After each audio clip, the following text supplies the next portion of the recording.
ഞാനിന്നൊരു സന്തോഷ വാർത്ത പറയാൻ വേണ്ടിയിട്ടാണ് ഞാൻ വന്നിട്ടോ. എന്ന് വെച്ചാൽ നമ്മുടെ ഭരതനാട്യം എന്ന പറഞ്ഞ പടത്തിൻ്റെ സെക്കൻഡ് പാർട്ട് മോഹിനിയാട്ടം അതിന്ന് റിലീസായിരുന്നു.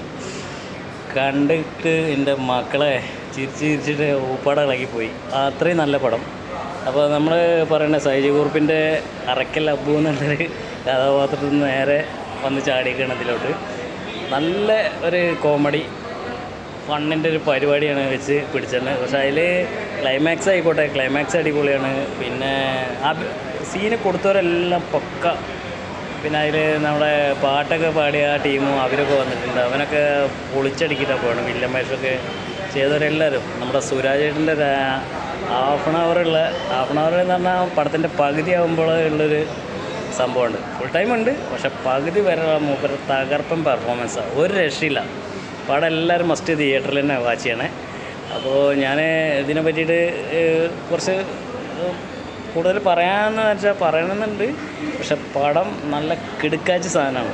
കോമഡി എല്ലാവർക്കും ഒരു 2-2.5 മണിക്കൂർ ഇരുന്ന് എൻജോയ് ചെയ്ത് പോകാൻ പറ്റിയൊരു പടമാണ്. നമുക്ക് അവർ തിയേറ്ററിൽ അവർ വിസിറ്റേഴ്സ് ഉണ്ട്, അവരുടെ അതൊക്കെ ഒന്ന് കാണാം. നമുക്ക് എന്തായാലും നേരെ തിയേറ്ററിലോട്ട് പോകും.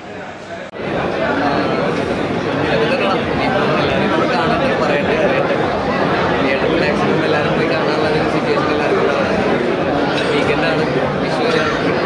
മാക്സിമം എല്ലാവരും ഫാമിലിയായിട്ട് പോയിട്ട് എൻജോയ് ചെയ്യാൻ പറ്റിയ പടം. All the best. Thank you.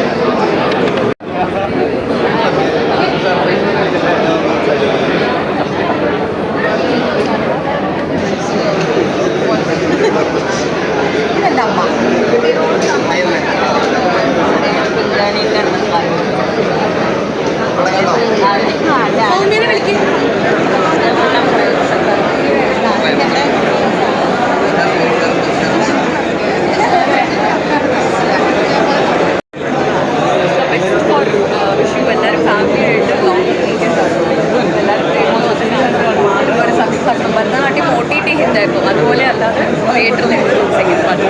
അമ്മ ആദ്യമായിട്ടല്ല ഇങ്ങനത്തെ ഒരു ക്യാരക്ടർ ചെയ്യുന്നത്. അപ്പം അമ്മ റോൾസ് ഒരുപാട് കേട്ടിട്ടുണ്ട്, പക്ഷെ ഇങ്ങനത്തെ ഒരു വെറൈറ്റി അമ്മ ആദ്യമായിട്ടാണ് ചെയ്യുന്നത്. അത് കണ്ടപ്പോൾ എനിക്ക് ഭയങ്കര ഇഷ്ടമായി. എസ്പെഷ്യലി അമ്മ മാത്രമല്ല, എല്ലാ ആക്ടേഴ്സും equally Kalaranjini all the actors perform ചെയ്തു. ഇതിൽ സുരാജേട്ടൻ കുറച്ച് പോർഷൻസ് ഉണ്ട്, പക്ഷെ അടിപൊളി. ഫസ്റ്റ് ആ ഒരു ബോക്സ് ഇങ്ങനെ നോക്കുന്ന ഒരു ഷോട്ട് ഉണ്ട്, അത് തൊട്ട് ലാസ്റ്റ് അടിപൊളി.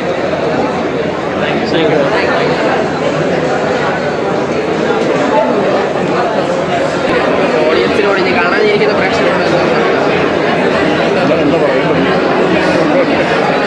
സിനിമ ഒന്ന് കാണുന്നില്ല. എന്തായാലും 2.5 മണിക്കൂർ നിങ്ങൾക്ക് പോകുന്നത് അറിയില്ല എന്നാണ് എനിക്ക് തോന്നുന്നത്. ബാക്കി പിന്നെ ഇവിടെ സിനിമ കണ്ട ആൾക്കാർ പിന്നെ ബാക്കി കുറേ തിയേറ്റേഴ്സിലെ ആൾക്കാർ കയറിയിട്ടുണ്ട്. അവിടെയൊക്കെ അവർ കണ്ടിട്ട് അവർ പുറത്തേക്ക് പറയട്ടെ എന്താണ് അവരുടെ വ്യൂ. എന്നിട്ട് നിങ്ങൾ സിനിമ കാണാൻ വേണ്ടി ഞാൻ എൻ്റെ സിനിമ കാണാൻ വേണ്ടി പറഞ്ഞാൽ അത് ഞാൻ പറയണം. പക്ഷേ എത്രമാത്രം അത് എഫക്റ്റീവ് ആണെന്നുള്ള അറിയില്ല. പക്ഷേ നമുക്ക് ഈ സിനിമയായിട്ട് ബന്ധമില്ലാത്ത ഒരാൾ പറയുമ്പോഴാണ് എൻ്റെ ഒരു മികച്ചൊരു സിനിമ. Thank you.